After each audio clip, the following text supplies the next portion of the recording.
Haleluya. Amen. Bwana Yesu asifiwe. Amen. Haleluya. Amen. Asante sana, tuweza tukaketi na Mungu awabariki. Amen. Amen. Leo nimebarikiwa sana. Waimbaji, Mungu awabariki. Na wale wote ambao waliimba kwa muda wa ushuhuda, Mungu awabariki sana. Nyimbo zilikuwa nzuri sana. Amen. Amen. Bwana Yesu asifiwe. Amen. Bwana Yesu asifiwe. Amen. Basi wameshaomba, ni muda sasa menea twende kwenye neno la Mungu. Amen. Amen. Kuna ile nyimbo ambayo dada Desanja ilikuwa tena ile nyimbo. Amen. Alafu kiitikio ni aje tena watu wanataka. Haleluya. Bwana Yesu asifiwe. Amen. Kichwa neno ya leo. Amen. Karibu sana mama. Amen. Bwana Yesu asifiwe. Amen. Kichwa neno ya leo inasema kwamba tulikuwa wafu kwa sababu ya dhambi zetu. Amen. Tulikuwa wafu kwa sababu ya dhambi zetu. Mtu ambaye alikuwa mfu inamaanisha kwamba ukisha kufa unakuwa haujui chochote. Amen. Ukifariki wewe hakuna kitu ambacho kinaendelea. Unakuwa hauna maisha, hauna uzima. Amen. Yaani wewe ulikuwa mfu. Lakini kafika muda ukafufuliwa. Na ulipofufuliwa kuna mtu ambaye alikupa tena uzima ndani yako, kwa sababu ulikuwa hauna uzima. Na kupitia ya uzima inakufanya wewe unaishi maisha ya uzima wa milele, lakini kama tu utatii amri yake. Kwa hiyo kila mwanadamu yote ameko mahali hapa, wewe unaishi maisha ambayo unaishi milele, yaani mauti tena haitakuwepo. Kuna mtu anaelewa? Ulikuwa mfu, ulikuwa umekufa, lakini kuna mtu ambaye akakuja akakupa tena uzima wa milele, akakufufua, unakuwa mtu hai, na akakupa tena uzima wa milele ambao mauti haitakuwepo tena.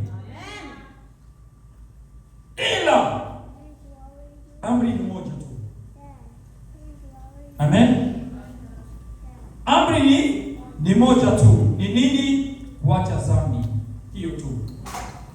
Yaani wewe ukiachana na dhambi, kwa kujua kwamba utaishi maisha ya uzima wa milele ambayo Yesu ametupatia. Sisi tunaishi milele. Wakristo ambao wameokoka, ambao wamebeba Yesu, utakapobatizwa unakiri ya kwamba Yesu Kristo ni Bwana Mwokozi wa maisha yako, anakupa uzima wa milele ambayo hautakufa tena.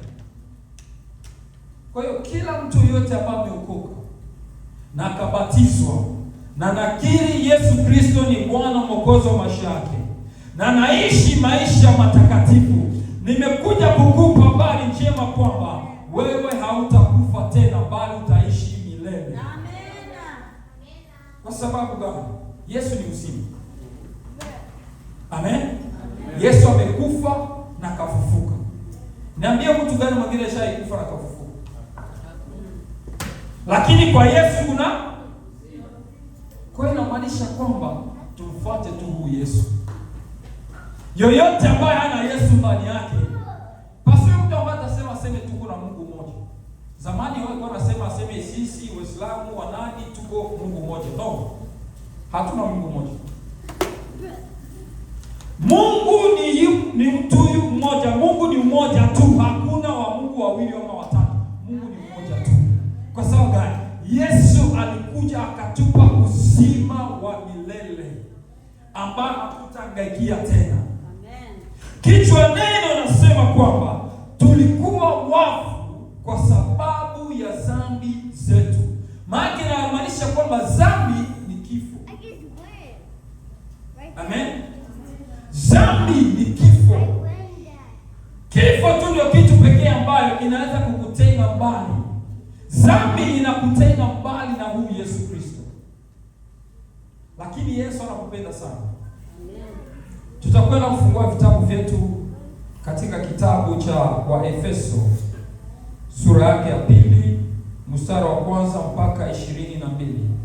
Waefeso chapter 2 verse 1 to 22. Again utasoma tena hiyo Waefeso chapter 4 verse 1 to 32. Unasoma tena Efeso chapter 5 verse 1 to 14. Amen. Kwa hiyo inakupatia mafundisho tena, soma nyumbani wala ambao utaandika.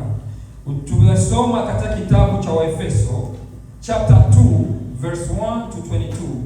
Tena utasoma chapter 4 hiyo the same Waefeso chapter 4 verse 1 to 32, na ya mwisho utasoma Waefeso chapter 5 verse 1 to 14.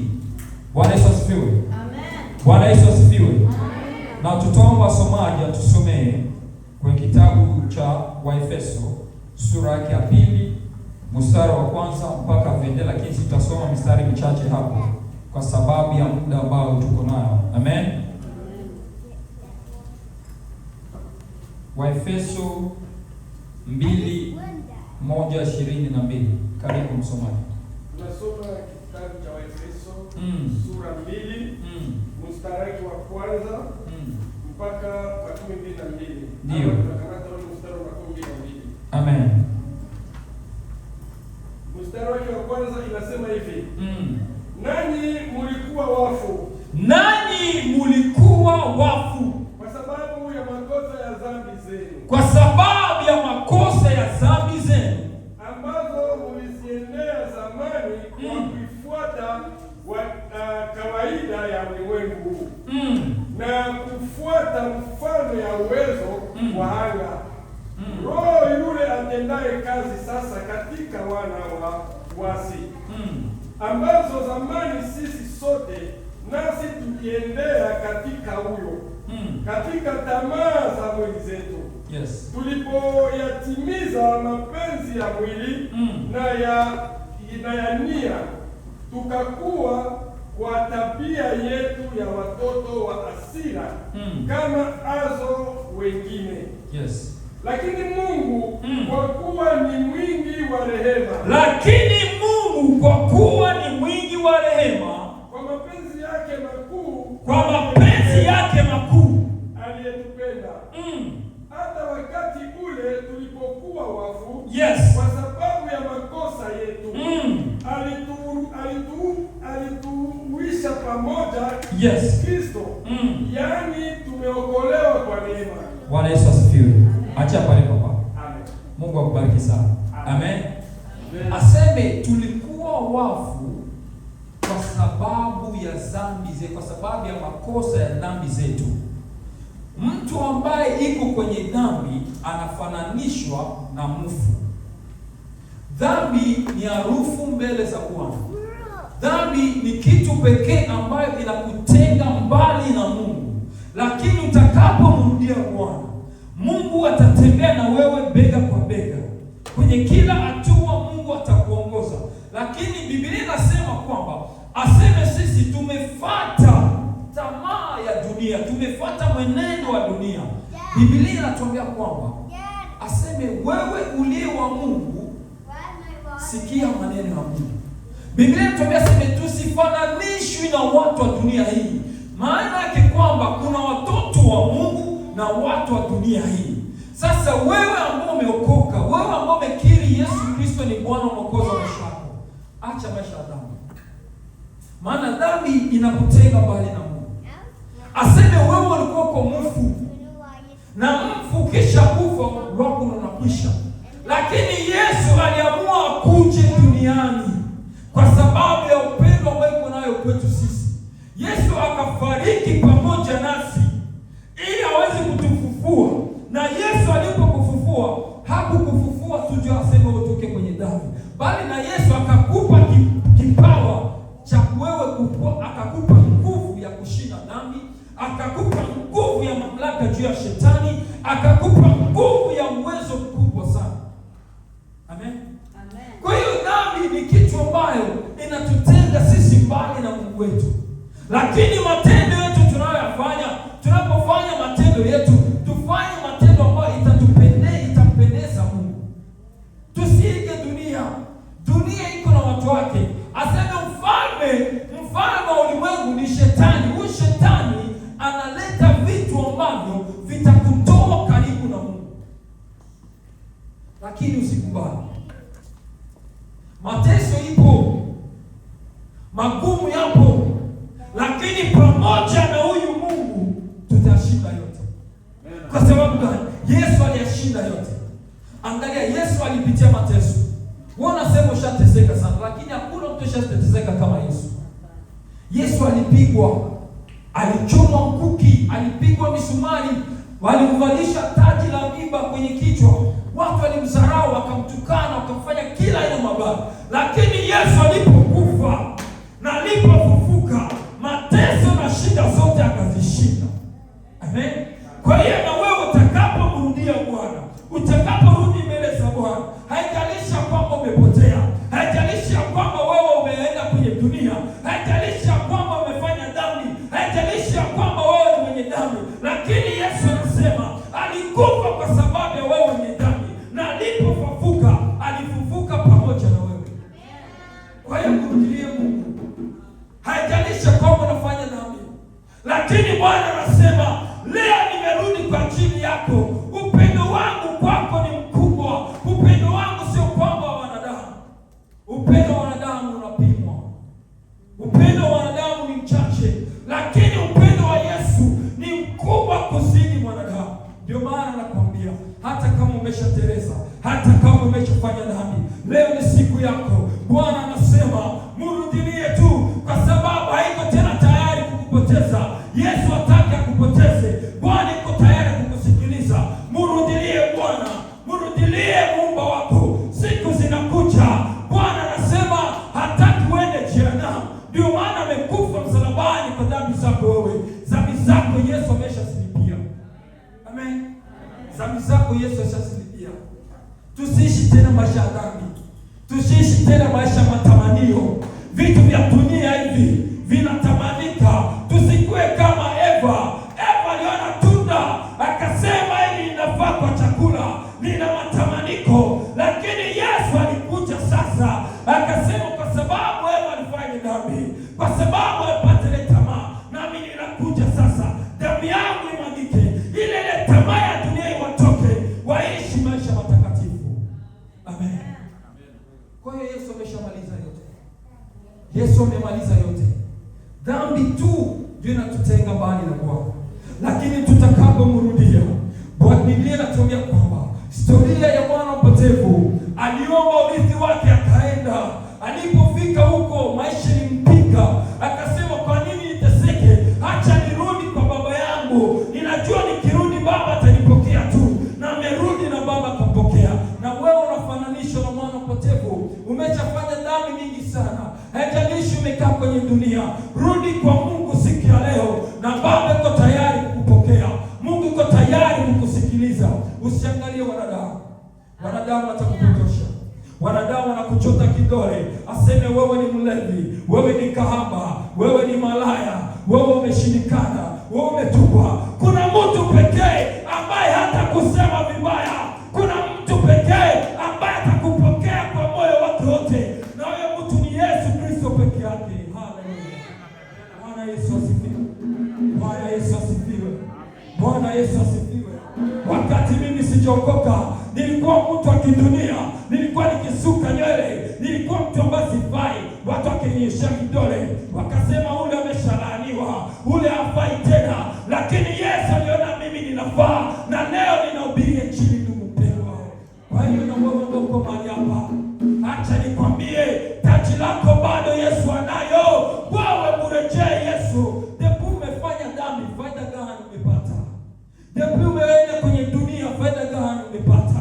Kama ni kutaka tu Amerika, tumejitahidi yetu yote, lakini Mungu amekataa. Amesema wewe uko katika ukoo, wewe ni ukoo wa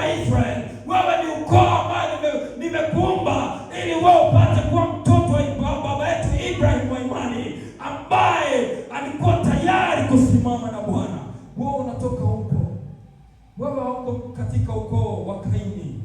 Ukoo wa Kaini hamjui Mungu, lakini wewe uko katika ukoo wa Ibrahim. Bwana Yesu asifiwe. Umefanya dhambi nyingi, ni muda sasa menea. Ambia dunia, nimekuacha na mambo yako yote. Upendo wa Mungu bado ungali juu yangu. Mungu angali nakupa neema kuamka na kulala. Mrudilie sasa Mungu, ingawa umefanya dhambi. Ni kawaida kwa sababu ulikuwa umbeba Yesu, lakini sasa hivi rudi sasa umbebe Yesu. Hata Biblia inatuambia aseme, kumbuka wapi ambapo niangukia, kumbuka wapi kwenye ulikosea. Amka, tubu, piga magoti, omba msamaha na Mungu atakurudilia. Kwa hiyo Mungu anajua kwamba utaanguka.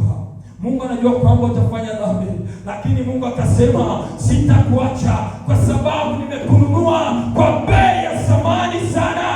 Yesu amekununua mpendwa, usirudie tena nyuma. Yesu ashamaliza yote. Haleluya! Yesu ashamaliza yote. Yesu ameshalipa yote. Kwa hiyo dunia tena situdanganye. Dunia situdanganye. Tunataka tukue watu wa dunia, lakini Baba anasema tu, nitakurudisha kwa sababu wewe ni wangu, wewe ni mtu wangu na sitakutupa. Ndio maana Yesu alikufa msalabani, kwa sababu wewe ni wa Mungu, wewe si wa dunia hii. Wewe hauko wa kuteseka, wewe hauko wa kwenda jehanamu. Mungu alijua kwamba utafanya dhambi, ndio maana alituma Roho Mtakatifu akasema kwamba nitakapo kutumia Roho yangu itakuongoza na kukutoa kwenye dhambi. Kwa hiyo Roho Mtakatifu yuko hapa ndio kukuongoza vizuri. Bwana Yesu asifiwe. Haijalishi umefanya dhambi, Mungu alijua. Ndio maana aliweka tunda la mabaya na tunda la uzima wa milele, kwa sababu Mungu alijua utafanya dhambi. Na Mungu akasema, kwa sababu wana wangu waliniasi, sitawaachilia. Angalia, shetani amelaaniwa na shetani hatawahi kusamehewa, lakini wewe uko na nafasi ya kusamehewa. Unapotubu na kukiri dhambi zako, Baba anakupokea kashangwe na vigelegele tena. Lakini shetani hatawahi kupokelewa. Ndio maana shetani anakupiga vita usiku na mchana. Ndio maana shetani anakubeba katika dunia. Angalia, shetani alimwambia Yesu aseme kwamba, ukisoma katika kitabu ya Mathayo sura yake ya 4 mstari wa 1 mpaka 9, shetani akamfuata Yesu akamwambia aseme, angalia mali zote hizi zote ni zangu, lakini nataka neno moja tu kutoka kwako. Aseme, ukiniabudu sasa hivi vyote nitakupatia. Lakini Yesu alimwambia nini? Yesu alimwambia nini? Usimjaribu Bwana Mungu wako. Amen. Kwa sababu Yesu alijua urithi hapa chini ya jua ni kwa muda tu. Lakini Yesu alijua mahali ambapo ninaenda, nitatembelea magoni, nitatembelea mahali kwenye hakuna kisa, mahali kwenye hakuna njaa, hakuna kifo. Mbinguni hakuna kifo, mbinguni hakuna njaa, mbinguni hakuna mateso. Ndio maana Yesu akakuja kukufia msalabani. Umetoka mbinguni kwa Baba, ni lazima urudi mbinguni kwa Baba. Wewe sio wa dunia hii, wewe ni mahali pako ni mbinguni. Umetoka mbinguni kwa Baba. Hakuna mtu alitoka hapa chini ya jua. Na ndio maana Yesu amekufa msalabani ili akurejeshe tena kwa Baba, mahali ambapo umetoka. Bwana Yesu asifiwe. Amen. Ulikuwa mfu. Ni nani anatamani tena nilikuwa mfu? Nani anatamani nilikuwa mfu? Huko Kalemu. Huko Kalemu mpendwa. Baba anakuita. Mungu anasema, mimi si kama jicho la mwanadamu. Mwanadamu anakuangalia kwa jicho na kuambia kwamba wewe haufai, Mungu hatakukamata. Lakini nimekuja kukwambia kwamba Yesu anasema ukitubu leo hii, kutubu dhambi zako, Baba yuko tayari kukupokea tena. Bwana Yesu asifiwe. Mungu alijua, Baba alijua yote ya kwamba tutakosa. Lakini Mungu anasema rudi sasa, sikia leo. Rudi nyumbani kwa baba yako. Baba yako anakupokea, baba yako anakurejelea tena. Biblia inasema aseme katikati yetu hapa, mtu mmoja tu akiokoka, aseme mbinguni wanafanya shangwe na vigelegele mbinguni. Bwana Yesu asifiwe. Na wewe tunataka uokoke, urudilie Mungu wako. Muda umeenea sasa. Angalia kwanza uzalio mpaka hapa ambapo uko. Dhambi ulikuwa ukifanya, ni faida gani tumepata? Ni nini ya maana ambayo tumepata? Papa DJ, tulikuwa cheza muziki. Amen. Papa, tulikuwa cheza muziki. Ushasikia story ya papa? Papa anakuambia yeye alikuwa anafunga ndo kitu mkiuno. Ataanza kukata malinga kuanzia asubuhi mpaka usiku kukata malinga. Lakini ukimuuliza ni faida gani mpata kakuni? Leo hii anahubiri Injili. Bwana Yesu asifiwe. Kwa hiyo na sisi tumeletwa hapa ili tuwe mfano bora kwako. Mungu ametuinua ili tuwe mfano bora kwako. Leo hii mimi ningehubiri kuhusu nini? Ningehubiri aseme acha kucheza muziki na mimi sijui. Singehubiri aseme acha kucheza muziki kwa sababu nilipitia kucheza muziki. Na ndio maana nakwambia kwamba kucheza muziki ni vitu vya kidunia. Mrudie Mungu. Bwana Yesu asifiwe. Amen. Mungu anakupitishaga kwenye vitu inakuwa ni mafunzo. Iko na kufundisha. Kwa muda ambapo utaokoka, uchue kile ambacho utawaambia watu kwamba hii si kitu kizuri. Bwana Yesu asifiwe. Mrudie Mungu wako. Mungu anakusubiria. Baba anakuhitaji. Ambia shetani, nimeshakuchoka. Ifike muda tumchoke shetani. Ifike muda tuambie shetani tumemaliza. Biblia inatuambia kila kitu kina muda wake. Fanya kitu kwa kadiri yake. Amen. Lia kwa kipimo, cheka kwa kipimo, furahi kwa kipimo. Amen. Na wewe dhambi fanye kwa ifike muda useme dhambi mimi nimekuchoka. Amen. Ifike muda ambia shetani mimi nimechoka. Umeshanitumikisha sana, ninarudi kwa baba yangu. Ni nani ametoka hapa chini juu?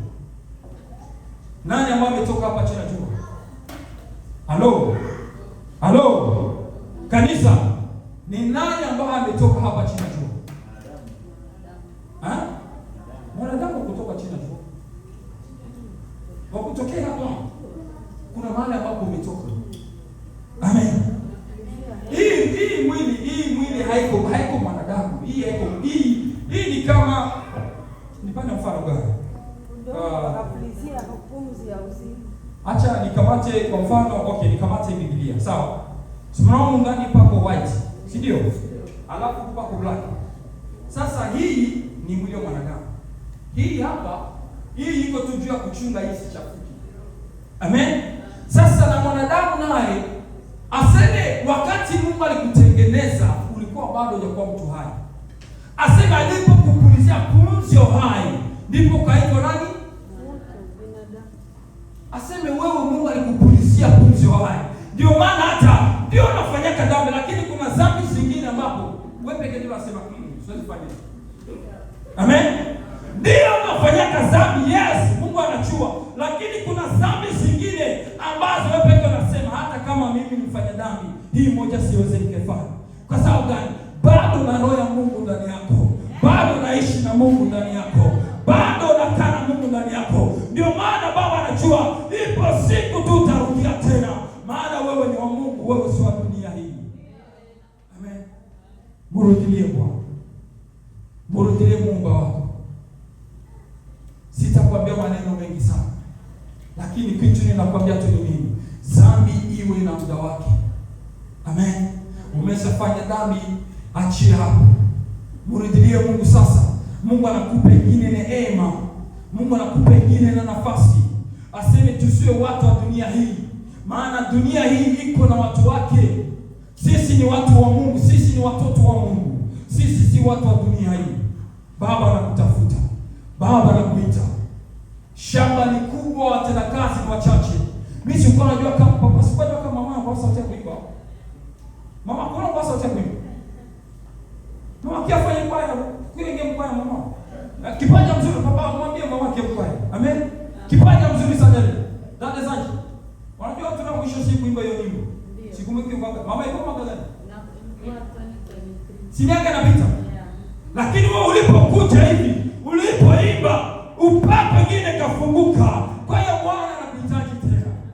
Kusema wao uimbe sio kwa nguvu zako. Ni Mungu amekukumbusha kwamba bado ungali na wito wa kuimba. Njoo uimbie Bwana ungali bado mzima. Amen. Murudilie Bwana. Murudilie Mungu. Ni muda umeelea sasa, tusimame. Dani talipofika hapa, mlisikia ile sauti? Mlisikia sauti? Aliimba mpaka nikasema kumbe bado anaweza kaenda. Amen. Murudilie Mungu tukumpendwa. Kama ni dunia tumeshazunguka sana. Kama ni kupita pita tumeshapita sana. Hakuna faida yoyote. Mungu anaturudisha sasa. Njoo kwa Baba. Njoo kwa Baba, Mungu apate kukuinua tena. Bwana Yesu asifiwe. Bwana Yesu asifiwe. Mungu hata kuchota kidole. Mungu si kama mwanadamu. Ndio umefanya dhambi, Mungu anatuambia kwamba tusihukumu.